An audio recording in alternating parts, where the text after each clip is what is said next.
व्याख्या माहित करून घेऊ.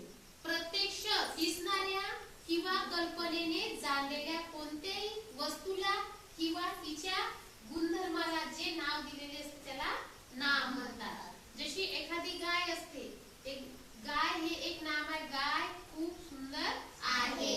गाय दूध देते. जसा आहे आपला उदाहरणात आहे गुलाब सुंदर असतो. गुलाब कशाचे नाव आहे? फुलाचे. गुलाब हे फुलाचे नाव आहे म्हणून हा आपला काय आहे? नाम. दुसरा आहे गंगा हिमालयात उगम पावते. गंगा हे नदीचे नाव आहे गंगा आणि पर्वताचे नाव आहे हिमालय. तर गंगा पण हे काय झाले आपला नाम आहे आणि हिमालय पण हे नाम.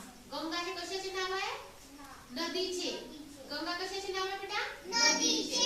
आणि हिमालय इथल्या पर्वताचे. गंगा हिमालयात उगम पावते. तर आपला इथला नाम आहे गंगा आणि हिमालय. तिसरा वाक्य आपल्या साखरेने दुधाची गोडी वाढते. आपल्याला साखरेने दुधाची गोडी वाढते या वाक्यातून आपल्याला नाम ओळखायचे आहे. साखरेने हे काय आहे? नाम. दुधाची गोडी. साखर पण एक वस्तू आहे, खाद्यपदार्थ.